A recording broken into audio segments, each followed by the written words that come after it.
Hello, and welcome to another episode of Undiscovered Beasts and Strange Phenomena.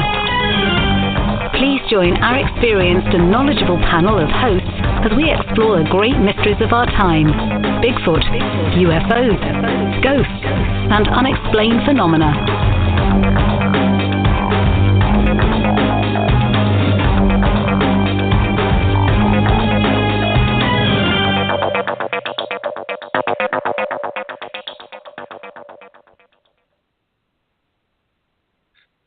Good evening, everyone, and welcome to the show.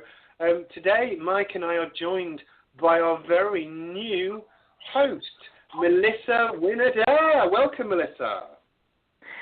Hi, guys. Thanks for having me. I'm happy to be here. Welcome. Excellent. Well, it's lovely to have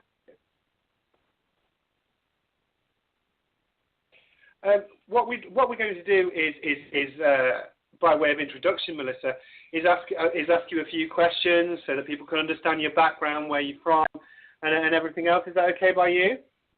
Absolutely. Go ahead. Excellent. Thank you. First of all, what got you into the subject? Why did you become interested? I mean, you originally called the Bigfoot Chick. I know the Bigfoot Chick Adventures is still your Facebook page. Why did you become interested in the subject, and what made you call yourself a Bigfoot Chick? When I was growing up, my father always had an interest in Bigfoot, and we had a book called Strange Facts and Amazing Fiction that I think it was a Reader's Digest book or something, and it had the famous Patterson-Gimlin picture of Patty there on it, and I often was looking at that book and studying that picture with him, and if there was any kind of a program that came on TV about the unexplained, and in particular Bigfoot, he was just all absorbed in it, and I would watch it with him, and he played guitar. We're a musical family. He played guitar, and we would sing, and he would make up songs about Bigfoot, and we'd have these little Bigfoot songs we would sing, and it was just a fun thing we did as kids, and it was just an interest that he had as I was growing up. I didn't hear much about it as a teenager, but in 2004, we lost my mom, and he came to me that fall and told me that his interest in Bigfoot was still very much alive and well, and he'd taken it to the internet. You know, the internet was just rolling and buzzing about that time, and he found the Bigfoot Field Researchers Organization, Matt Moneymaker's organization, and he learned all about how they go around the country and put on expeditions and teach you all about Bigfoot and Bigfoot sightings history, the history of sightings and things that are allegedly associated with Bigfoot. And anyway, it's supposed to be this really educational thing, but they also took you out in the woods and interviewed eyewitnesses, and it sounded like a lot of fun to me. And I could tell he wanted to go because there was going to be an expedition the following winter, a few months away in North Georgia, which is not far from where we live. And I could tell he wanted to go, but he wasn't sure he wanted to go by himself. And I said, well, Dad, if you want to go, but you don't want to go by yourself, I'll go with you because it sounds like a lot of fun to me. And I said, at the very least, there'd be a lot of weirdos there, right? we can check them out and have a good time, laughing. And so anyway, we went and we met Matt Moneymaker, and Matt Moneymaker was so welcoming and such a nice guy and so fun and funny, and we just met the nicest people. They were just so nice. They were just regular, ordinary people, and they all had an interest, whether it was either they themselves. Yes. Melissa, pause you a second. Sure. Was Matt Moneymaker a weirdo after you met him, or what did you think of him? No, he was really great. He was really, he was just a really friendly, happy person, and just really passionate about the subject of Bigfoot, and wanted, to share that passion with everybody else. I genuinely liked him when I met him. I thought he was great, and so did my dad. But but yeah, anyway, we went on to this expedition and met the nicest people and learned a lot, and we decided we would go to the next expedition that was a little further up the eastern seaboard. It was in North Carolina, and we went, and some of the same people that had gone to the first one were at the second one, and these friendships form, and it got to be really, really fun. So I went on the third one, and I ended up taking my husband with me on the third one, and that was in West Virginia. And that's when I had my first experience with something really unexplained, where like the hair on the back of my neck stood up, and I'm just like, oh my gosh, this isn't just a bunch of like stories. This is real. There's really something out there. And that really got me hooked. And from that point, let's Sure. just hear about. Let's hear about what experience was it that you. Okay, yeah, it was really cool. I, if you've ever been on a BFRO expedition, they all kind of follow the same schedule. And I think it was the second night we were there. Everybody had gone into town to get dinner, but a couple of people that we had met had stayed behind and had dinner in camp, and so they decided to walk along the trail. Along the river there, about, I don't know, maybe a quarter of a mile up the trail, and they sat on a rock and turned out their lights and just listened. And, it was night. It was, the sun had set. It was night. And they were sitting there for not very long when they started hearing things fall out of trees around them. And then after it was just kind of strange. It felt kind of strange to them. And then they realized things weren't falling. They were being thrown at them. And then they heard a growling sound, and it just it was two men and a woman that were sitting on this rock, and the woman became instantly terrified, so much so that she couldn't really communicate with them or move, and so they got concerned, and they just basically each took her by an arm and kind of just dragged her out of there and went back to camp. And they got back into camp about the time we were all returning from dinner, and they relayed what had happened to them, and they were really excited and really hyped up, and they're like, something's up there, something really big's up there. And so we decided, all of us that had come back from dinner, there were about 10 of us, I think, because there's a group of 13 of us all together. So the 13 of us went back up to the same rock and sat on it and turned our lights out and just listened, and of course nothing happened. And we sat there for a while, and we're like, okay, maybe there's just too many of us, that we're a big group. I said, so we decided we would split up. And so about 7 of them went further up the trail a distance from us and found another place to kind of camp out along the trail. But I was with the group that remained at the rock. And so, we had those, we had walkie-talkies between the two groups, and we had like Louisville Slugger wooden baseball bats, each of us, to do some tree knocks and stuff. And we decided, after sitting apart in two groups for a while with nothing happening, that we would do some calls back and forth, and we radioed back and forth that we were going to do it. And then we, radioed back and forth that we would do some tree knocks. And we did, and after the second tree knock, this guy that was in my group, he was like a linebacker kind of guy. He was well over 6 feet, really broad in the shoulders, and just a strong, big guy. And he smacked the tree with that bat, and it was really loud. And we had radioed that we were going to do that. And after he hit the tree, like immediately after, this huge, just ball-busting sounding, I don't know how to, it's just this huge tree knock happened, like immediately after his, and it was really close, and it was between the two of our groups. And the other group radioed back, that wasn't us, we didn't do that, that wasn't us, we didn't make that sound. And so then all of a sudden,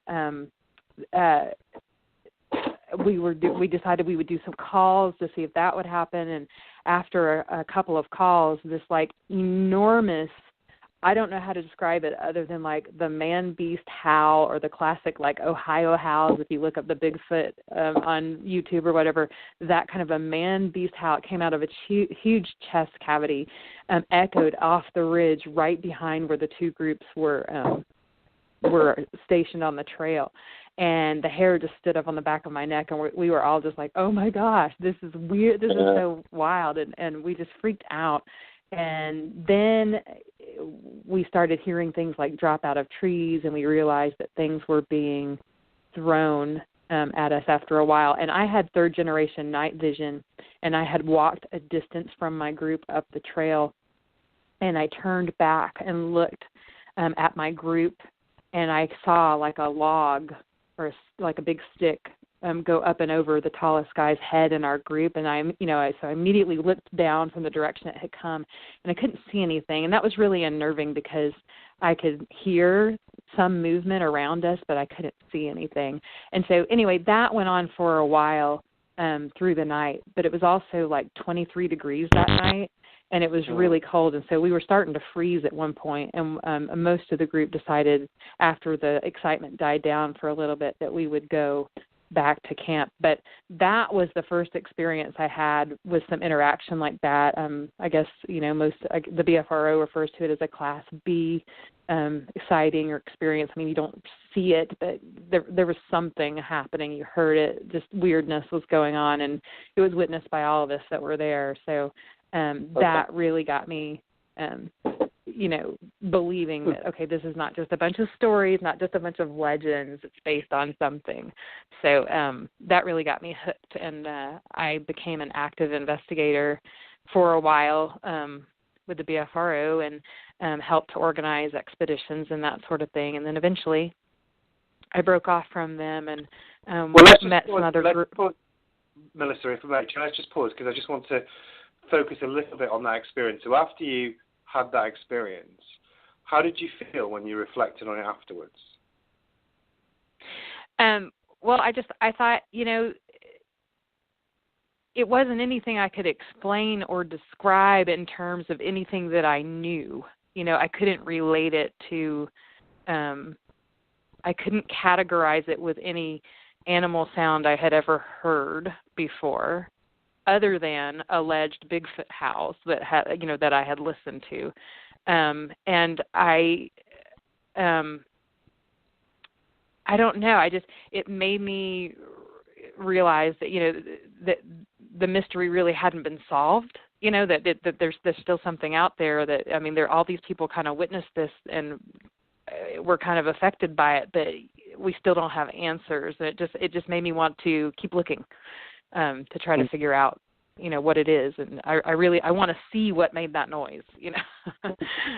So it was. So that wraps your curiosity. Have you ever seen one?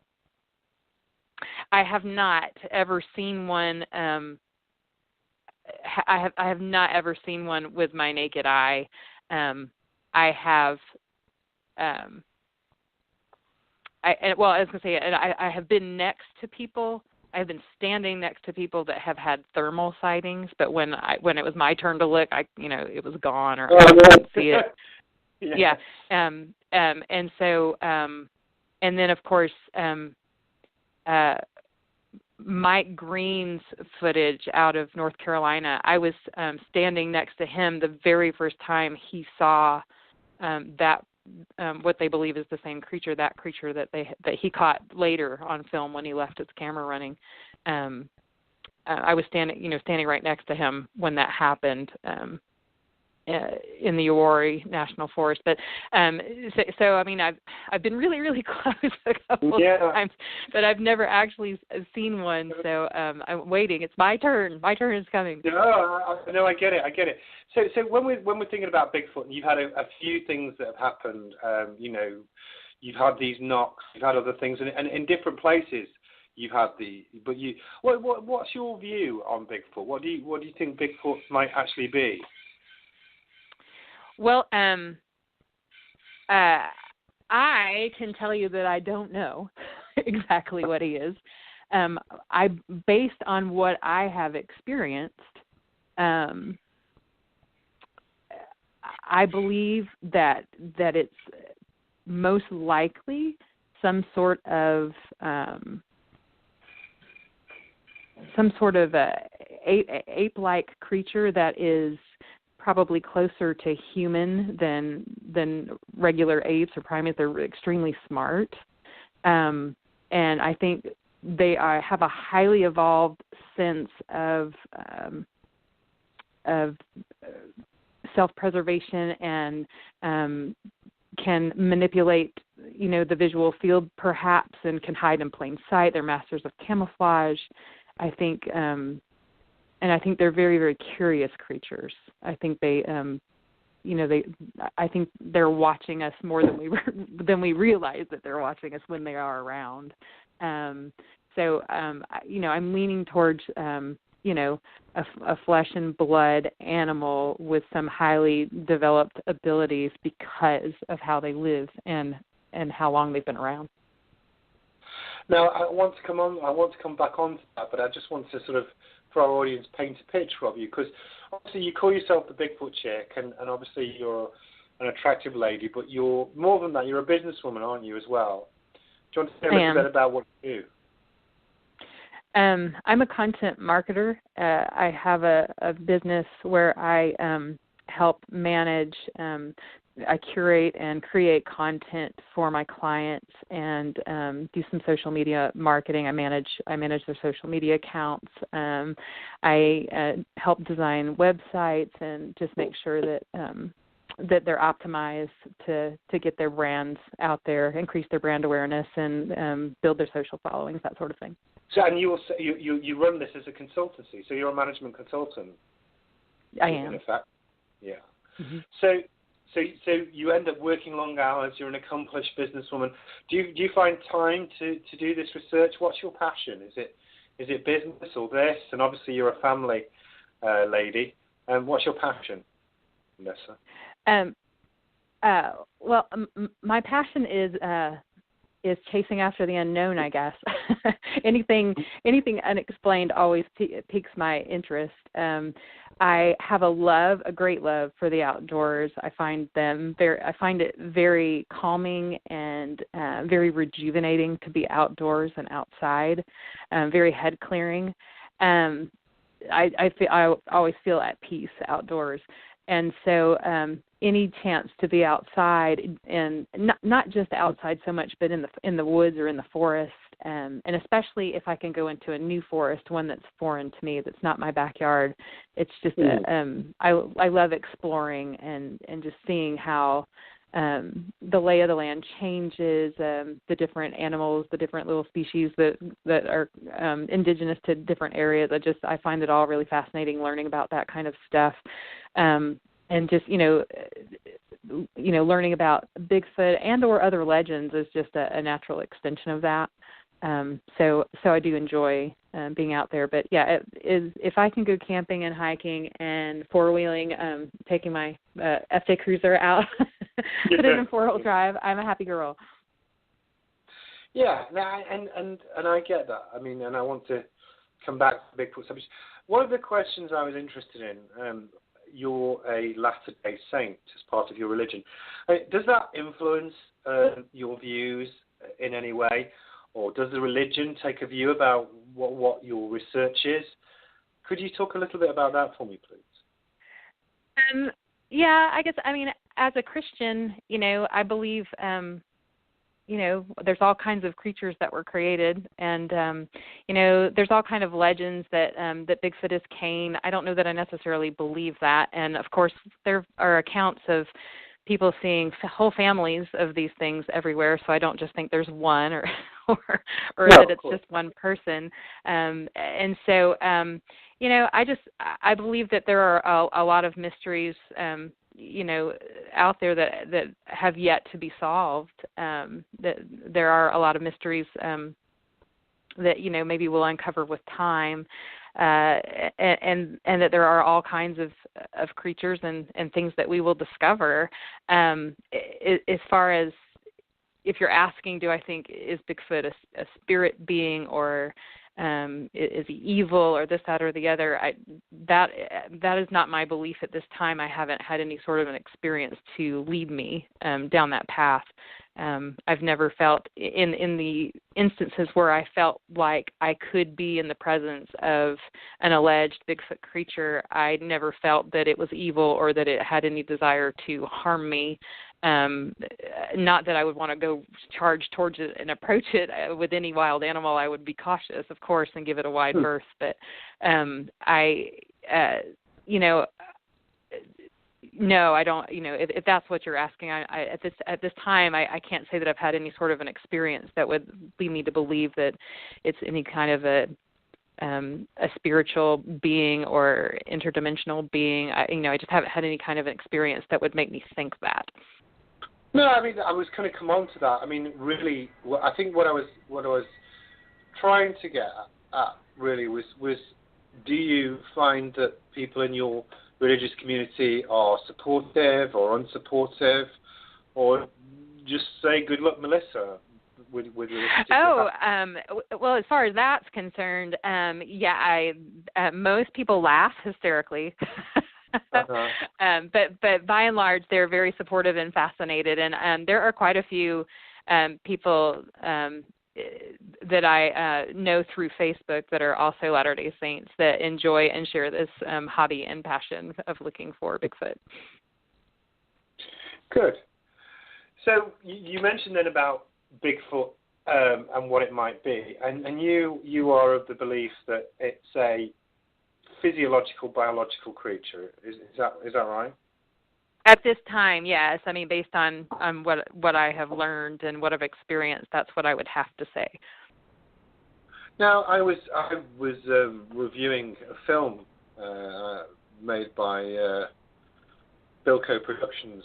I was watching it on Sunday, and I'll drop a release on it tomorrow. It was called Paranormal Bigfoot, and it's all about the views of people who have these beliefs that Bigfoot is some sort of being with special powers. And it's very well done. I mean, I did say to Bill, I'm a bit reluctant to pursue this because it's not something to review it because it's not something I subscribe to. So you may get a very critical review. And he said, "Oh, watch it anyway." And I was glad he did, because he put the thing was really balanced. There was one guy, for example, who made incorrect assertions about the legacy of fossils and how that must point to some sort of supernatural or alien phenomenon, which it didn't. I won't go into the specifics.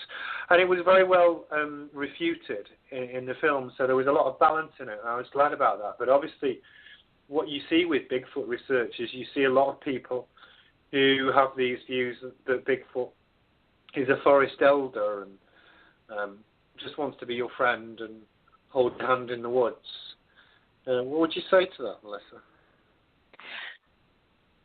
Well, again, I have contacts and people that believe that very strongly, that's what they are, and what I say to them is that, well, there's nothing, first of all, when that does happen and they have these experiences that they share, I say, my response to them is, I just want to witness the creature. I would really just like to be a witness to the creature, to see that it actually exists. If you're telling me that you can walk into the woods and go through this this ritual that you have and it brings them to you, I said, may I come with you? I said, I won't bring any cameras. I won't do anything except follow your rules. I just want to witness it for myself.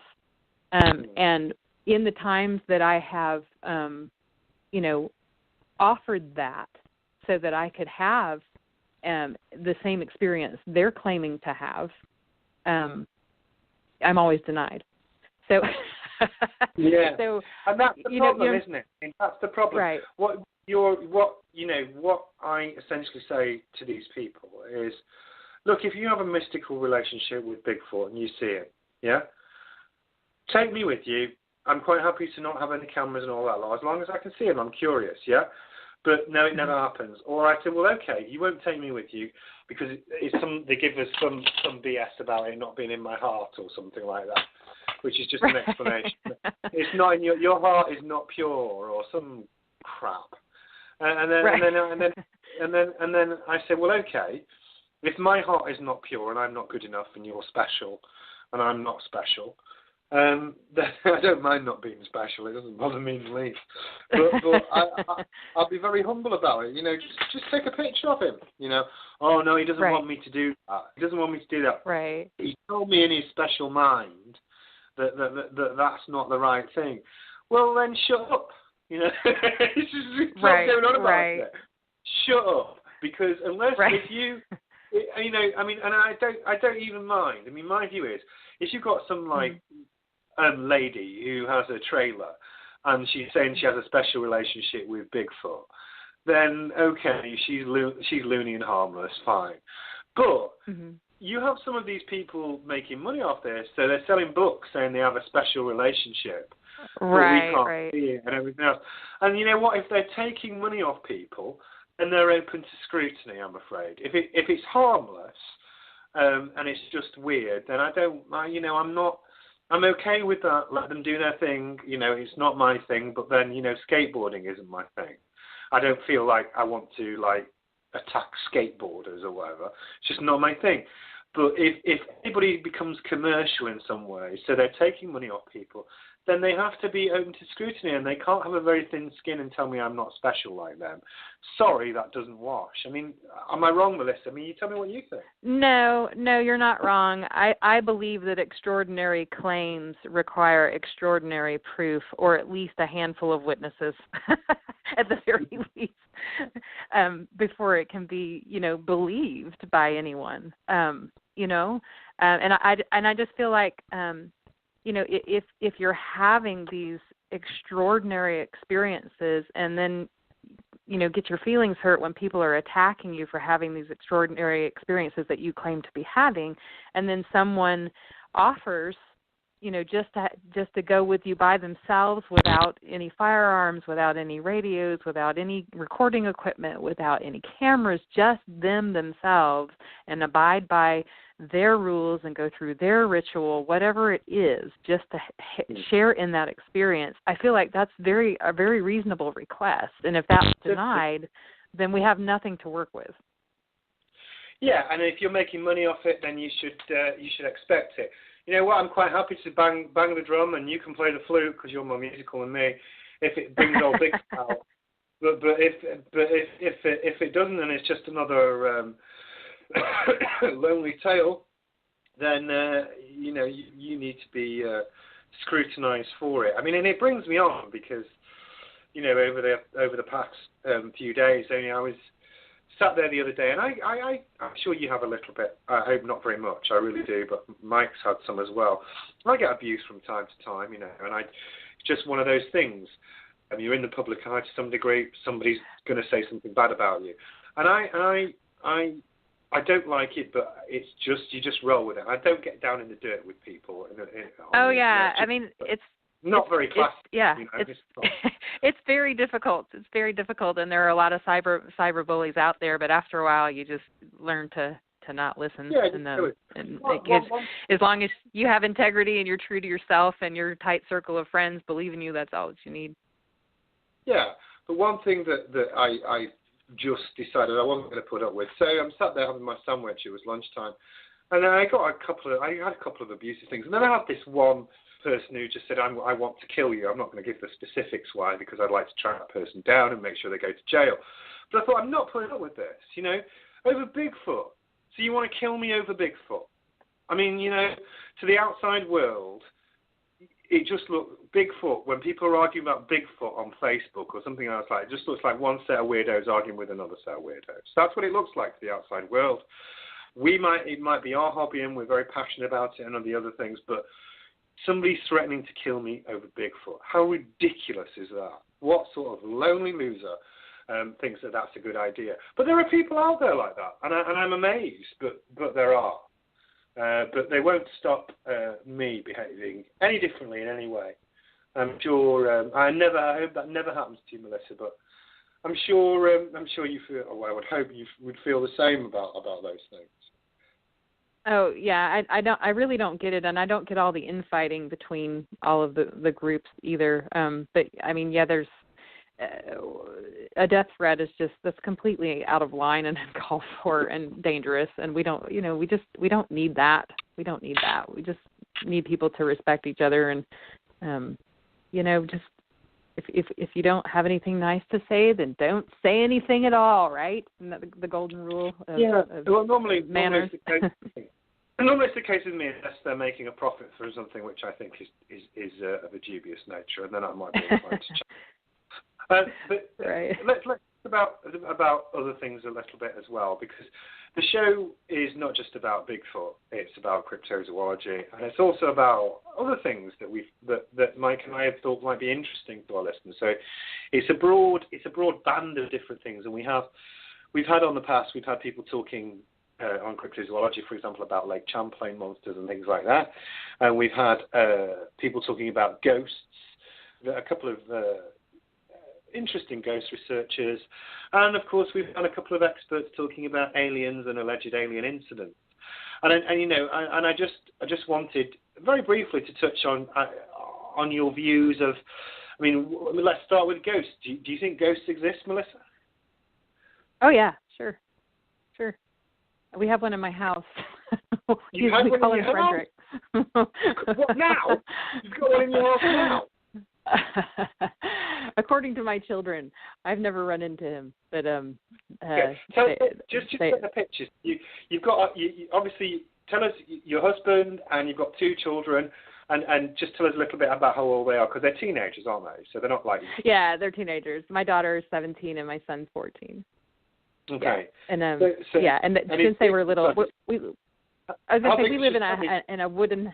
The house is older and it's wood and it creaks and pops a lot, and I think that's they claim there's that it's well, my daughter her bedroom used to be in the bonus room, and there's a set of stairs that go up it, and she's claimed she can hear something like someone coming up the stairs and stuff here. I've never experienced that, but she has. So anyway, there's been other things. You do hear creaks and pops like someone's walking from time to time in our house, and it's just hard to know. But yeah, they affectionately refer to the ghost as Frederick. But I'm not sure we really have a ghost here, but we joke that we do. What does your husband think of it all? As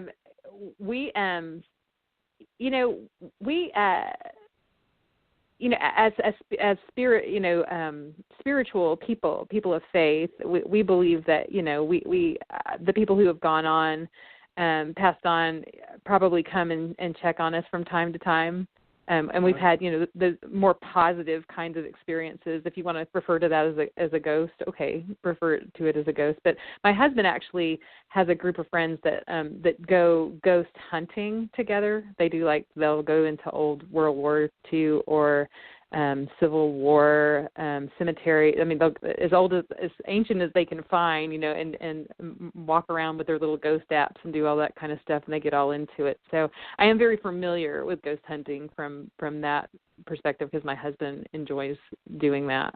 And they've had some wild things happen as far as using those little ghost interpreting apps. I don't know how accurate those things really are, but they can freak you out. So yeah, but yeah, sure. I mean, I believe that there is a spirit world, and I believe that that they are able to communicate with us if they want to, and some are good and some are not. Uh-huh. Well, if you could ask your children to bring Frederick on the show for an interview, that would be a classic. So have a word with Brennan tonight and see what she can conjure up. Okay, I will do that. So ghosts, in a way, it seems to me that not directly, but they're almost tied in with your religious beliefs, which I think is consistent, because one of the things that I see as a direct dichotomy with people is people who say, I say to people, "Are you religious?" And they'll say, "Yes, I'm religious. I'm a Christian." And I'll say, "Well, what do you think about spirits?" And they say, "Oh, I don't believe in any of that." Well, how can you be a Christian and not believe that anything like that might exist? any sort of supernatural phenomenon might exist, you just dismiss it all. That seems to me that you are ill thought out on your views, because that's clearly in the system. So I struggle with people who think like that. It just seems to me very narrow. Now let's go on to aliens, because obviously we have quite a few alien people who listen to the show sometimes, and what's your view on aliens generally? Do you think intelligent aliens exist, and if so, have they visited Earth? I do believe that it is most likely that aliens exist. And of course I'm a huge sci-fi fan, obviously, and I one of my favorite movies about little green men was the movie Contact with Jodie Foster and Matthew McConaughey. And one of the lines from that movie is, if it's just us, it's an awful waste of space. And I love that, and I always throw that up when people start talking about, there's no such thing as aliens or whatever. I said, well, how do you know? I mean, how do you know? And I said, this is such a vast universe, and we only know just a fraction of a fraction of a fraction of it. That's all we're able to even. We're just seeing it through the tiny little lens that we have. So but the short answer is yes. I believe that there are other species out there. How would you feel if you found out that there were aliens actually on Earth right now? Would you feel threatened by it, or would you be okay with it? What would you think?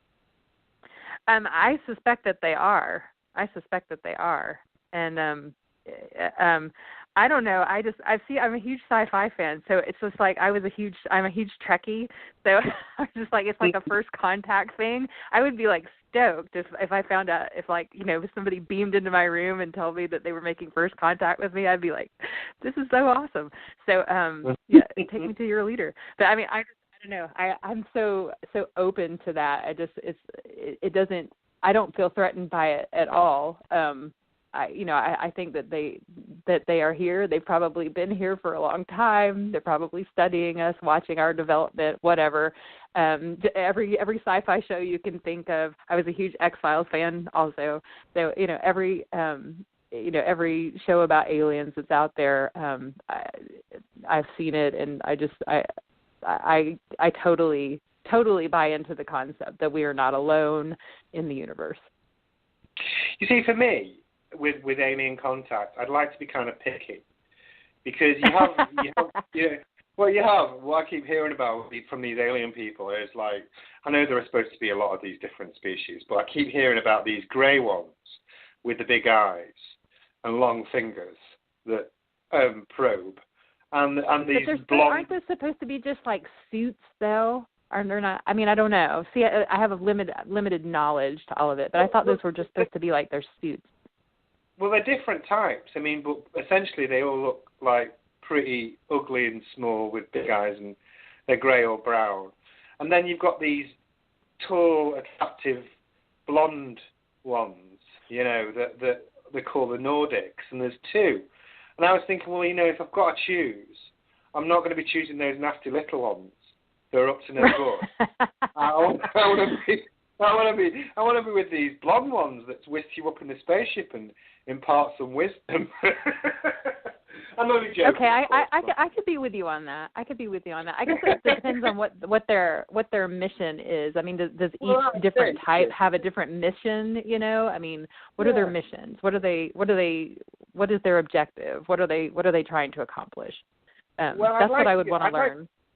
Yeah, and I think I'd like to get some of these people at some point on the show who have been, I'm just thinking out loud really, because we're on the subject of it, but I'd like to get somebody on the show who says that they've been abducted or whatever by these aliens, because I'd be interested in that. I mean, I met Travis Walton at the IBC, and I was interested by that because what I used to do for many years was, for 10 years, I used to do cross-examination for the British government. Now, I don't do it whenever I meet people normally. It's too draining, and B, it's intrusive. But there are certain techniques I employed, and I sat down with Travis Walton and I cross-examined him. He didn't know I was doing it, but I did it over lunch, and I cross-examined him.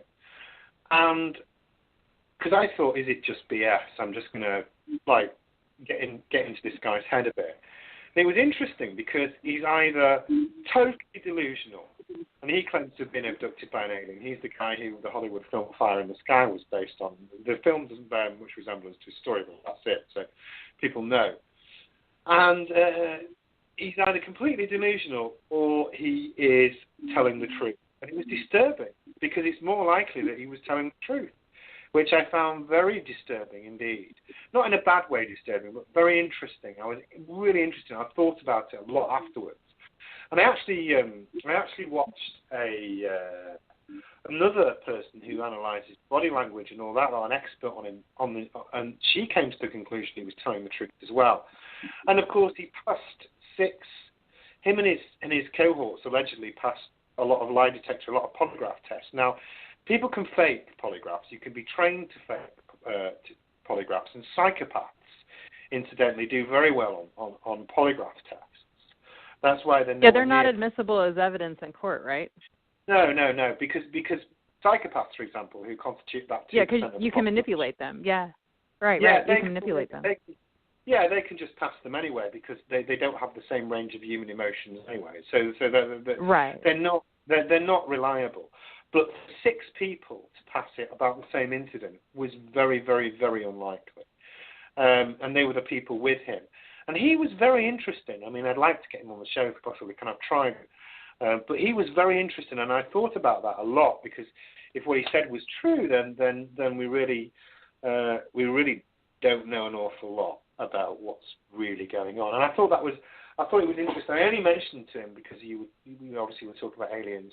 So we cover a broad range of topics. So it'll be interesting to get your take on people as we go through. And that's very cool. Now, the other thing I wanted to cover is the fact that all 3 of us have been doing field research. I'll bring Mike in a minute just to tell us about his stories. But I saw that you've been active very recently. Do you want to tell us what you were up to? Yeah, I've been. It's kind of been twofold. I've been trying to get some footage for some clients and some content, and so I've been able to take one of my camera guy friends.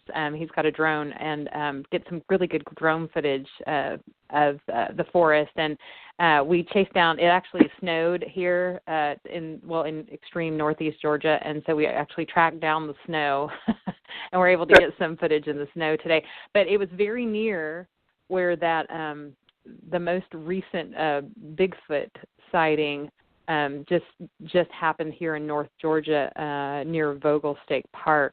So we were really close to that area. So whenever I have a reason to be in the woods, I always pull double duty. So I'm always there in a research capacity as well. So I did a few calls. I have a really, really loud call, and I did a few calls. And I did get some sort of a response to one of my calls, but my camera guy didn't hear the response, so that I always question it if I don't get somebody else, confirming that something happened. So, but I want to go back up to the area. But whenever something different like a snowstorm that doesn't happen very often occurs, the wildlife always behaves a little differently. They hunker down, but it's also, I don't know, it seems to kind of change up their routine a little bit, it seems. So they hunker down more, or they stir more at different times, it seems. And so I thought, the snow might give us an advantage. So there, I did have that uncertain feeling at one point that I was getting some sort of response to my call. But as I was looking around in the area, there's plentiful streams. There's lots of small rodents. There's endless amounts of deer sign. That there's stuff. There's enough of an ecosystem to support a large being in that area. So I have no doubt. That would be a good home for a creature that would be of that size. So, and that particular area is rich in Bigfoot sightings dating back, for decades. So that particular area I had been researching in before, but it was not a target area. So now that that's happened, I'm planning to go back next week when there's no snow on the ground, and try to pinpoint exactly where that sighting took place, and look for track and sign. It was hard today to really find the sign because of the snow. There were no tracks in the snow other than just small rodents and a couple deer. But there was no footprint or any kind of impression that made me stop and think about what it might be. But I'm planning to actually go back up in that area. And I was going to say a couple of weeks before that, I was getting some other footage. I was on Mount Yonah, which is about an hour, 30 minutes, about 30 to 45 minutes south of where I was today. And that particular mountain, I have had a couple of interesting experiences on that I can't really explain. One of the experiences I had on that mountain is referred to in Bigfoot circles as the infrasound experience. It was a really odd experience. If you want me to go into that experience now, I can, or we can save it for another show. But let's see how much time we've got. If we can, we will. I just want to bring Mike in a little bit so he can sort of say what he's been doing. I'll mention what I've been doing as well, because it ties nicely in. So, Mike, what have you been up to? Sure, Adam and Melissa. It's great to have you on the show, and great to have you on the team, of course.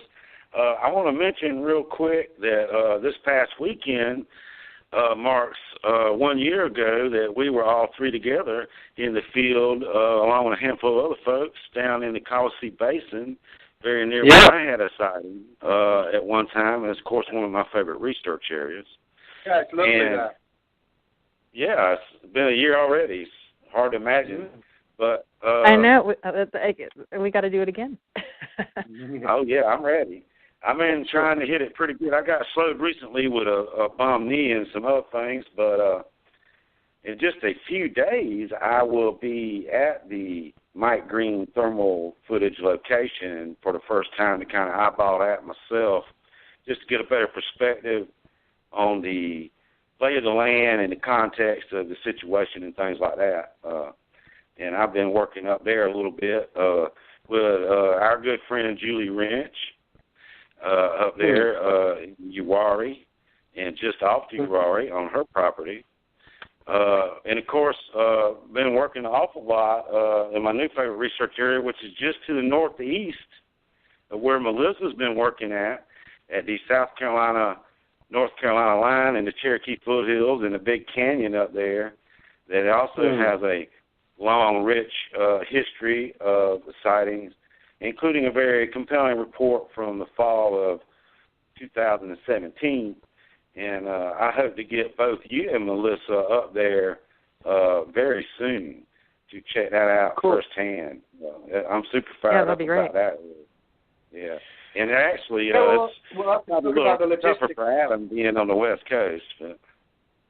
Yeah, well, we'll have to talk about the logistics of that. We'll definitely talk about it. No, that's a good possibility. Has anything happened that was interesting while you were there, Mike? In that particular area, I've been up there quite a few times in the last 10 months or so now. Camped out a few times and stuff like that. Been on several day hikes. Took a film crew up there last time I went up. I'm trying to think off the top of my head. It's been about a month ago now, maybe 3 weeks back. I've had some interesting things occur there. I felt the contemporary report from 2017 was very, very compelling. I actually talked to a group of witnesses and had a daylight sighting up there. I'm real fired up about it. I've not actually, seen or captured any evidence of any kind or any audio or anything that's overwhelmingly compelling yet, myself personally. But the area sure looks very, very promising. Good. Well, I'll just tell very briefly what I was up to. Obviously, I was down in Florida, and I was investigating a report which I found particularly interesting. This guy Steve, there's some islands, dredged islands, near Cape Canaveral in Florida. Basically, this guy had been out fishing for what he called redfish, which I think is red snapper, and he'd seen a creature, which he described as being about 6.5 feet tall, grey-black hair over its body, and he'd been downwind of it, and he'd been on his kayak, and he had a fishing pole attached to his kayak, and he disturbed it. He said it was digging, and he disturbed it. And it turned around and went for him. And he screamed and he screamed and he screamed. He overturned his kayak and he carried on screaming, and eventually the thing stopped and turned around and went off into the brush on the mainland. But he was deeply, deeply traumatized by what had happened to him. And I met him at the dock, because we got a couple of pontoons out to go and investigate these islands and camp on the islands and everything else. And he, when he was telling me the story, he was shaking. He was so disturbed by it. I could only really touch on how disturbed he was. And it was a very, very, very interesting story. So I went out to investigate that with Dave and the Suits of Florida crew. Very professional crew they were. He had boat captains there, Willie and Pat. And we negotiated the showers there. It's quite difficult because the sandbars move all the time, so it's difficult to get amongst the islands. We had a look around there. And then afterwards, David showed us a print when we were there, and it was a very, very interesting print. He'd got in the green swamp. Normally, when people show me prints, not exclusive, but normally I struggle to see anything discernible or interesting in them, because it was they looked like lumps of plaster of Paris, but this one had a definite toe structures, and it had a distended hallux. It reminded me actually of the Iran Pendet print. And both I and J.C. Williams, who's a buddy of mine, and I know you both know him, I brought him down as well. We were really interested in that. So we went off to investigate the Green Swamp area and have a look around there. And I haven't, because I haven't been back that long and I've been at work, I haven't actually checked my trail cams yet. I'm yet to do that. I'm not hopeful, because I didn't see any prints around them when I went to collect them. But I did find it an interesting investigation. I'd like to go down to that Mayaka Swamp area as well and have a look around there. There's plenty of things to do. And funny enough, he was talking about when we were sat around the campfire one night. Dave was talking about Julie's area and saying that it's very promising, and she gets a lot of calls, doesn't she? Because we were playing some of the calls around the campfire. Is that right, Mike? Oh yeah.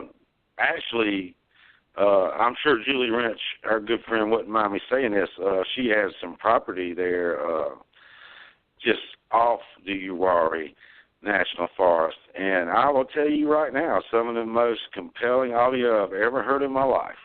And there's one track. There's a lot of good audio I've heard that came off that property, but there's one track that is absolutely jaw dropping, and it's probably like my favorite track of any audio I've ever heard.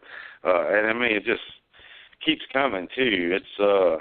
It's been really impressive, and I've been there a few times now, and we kind of got it figured out, the lay of the land, and she's been there a while now. She's kind of noticed a few patterns and things like that. But as far as the quality of audio, I've been super, super impressed with what I've heard. Very cool. Now, Melissa, you wanted to tell us about this infrasound, which was interesting. Can we come back to that? Yeah, sure. It's a phenomenon, I guess, associated among the field, the group of Bigfoot researchers that I have known. Large. For those listening, I guess that might not be familiar. Infrasound is sound that's produced slower than the human ear can hear, and I guess it was first one of the first discoveries was made was with elephants. People who work with elephants, they generate this sound, and it's thought that they generate this sound to help them communicate over vast differences. At least elephants do, but elephants aren't the only animals that produce this sound. Big cats do. Thunderstorms actually produce it.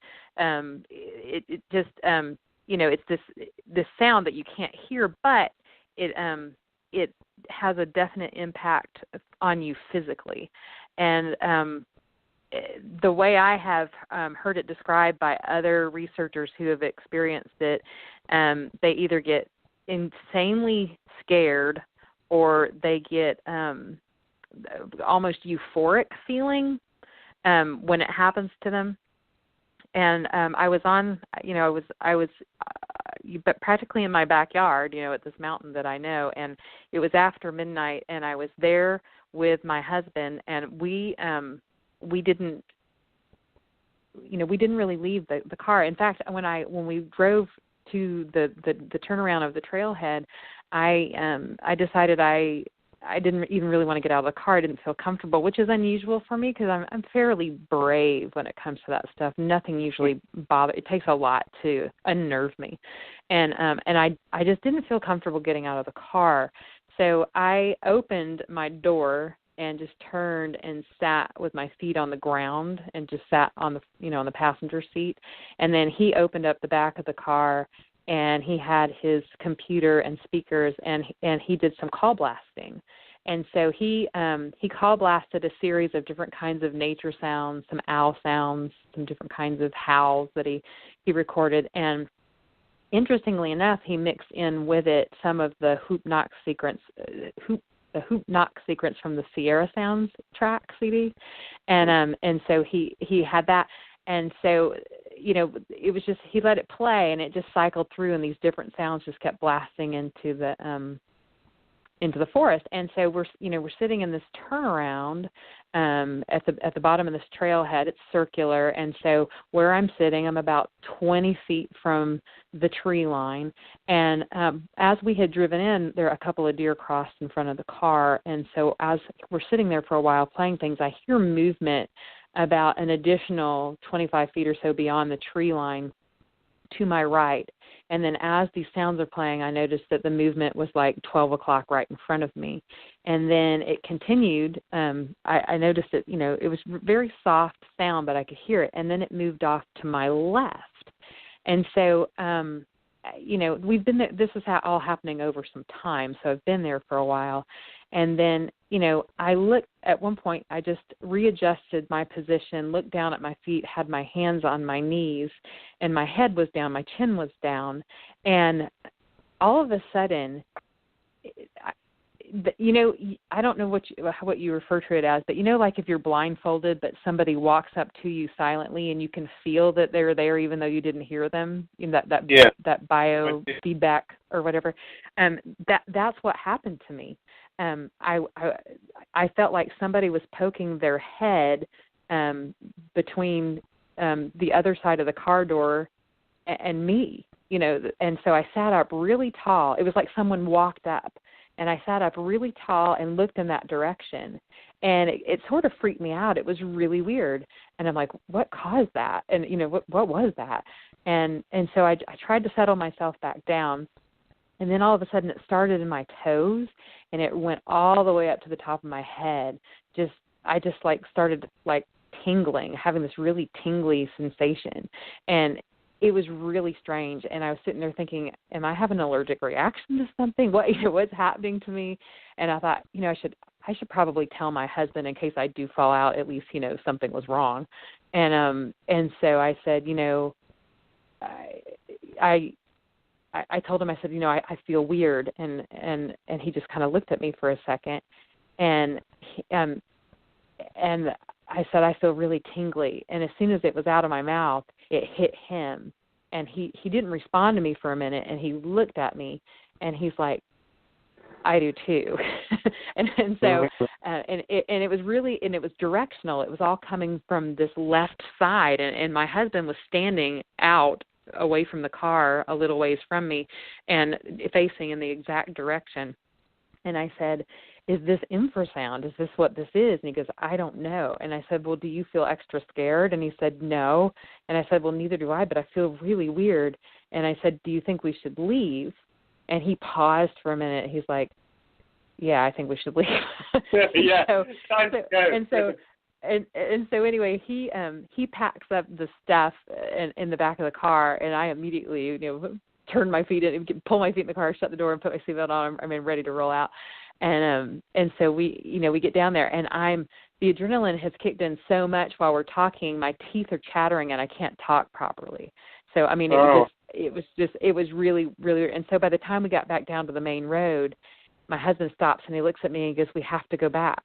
And I'm like, what? What do you mean we have to go back? And he goes, I left my GPS on the ground. And that was when handheld GPS were like brand new, and he had a brand new handheld GPS. He's like, I left it on the ground. We have to go back. And so we drove up, really carefully. And so we're like both like looking with our hands cowered over the dash, just looking, eyes darting back and forth, trying to see if we see anything. And we get up there, and he gets out and picks up the thing, and he kind of looks around, and nothing. It's just like the feeling is gone. It's just nothing. It's just weird. Oh, wow. And then we did go back the next day, and during the daylight, and I walked to the exact location roughly that I thought where it was coming from, and there was an impression there that measured about 15 inches. And but this was before I had any kind of track and sign training, so I wasn't really sure. But there was an impression there, and it did seem like, the toe area was pointed in the direction of where our car was parked. So I don't know. I mean, take it for what it's worth, because I was really still very new to all of this, and I hadn't had any tracker training at all at that point. And but it was really, really strange. And so that's the first time I'd had an experience like that and on that particular mountain. And then I've had other experiences there too, but that's one, that's I feel like is the same phenomenon as this infrasound that other people have described similarly. They've had similar experiences. Very cool. We're going to have to go through your other experiences another time, because we've run out of time. I think we've just got time very quickly to say, Mike, who's on the show in the next couple of weeks? Yes, very quickly. Tuesday, February 5th, of course, will be Mantra Freitas and Kyle Gibson, well known in the Bigfoot community, both of those fine guests. And then on the following week, on Tuesday, February 12th, we'll be welcoming in Jenny Thomas, author, lecturer, psychic medium, and ghost hunter from Pennsylvania. Very cool. So once again, Melissa, welcome to the team. It's our pleasure. Thank you. You'll have a lot of good times on the show, I'm sure. And ladies and gentlemen, we'll see you, we'll certainly listen, I hope, with us next week to Kyle and Mantra. Have a great evening. Have a good week, everyone. Speak to you next week. Thank you very much.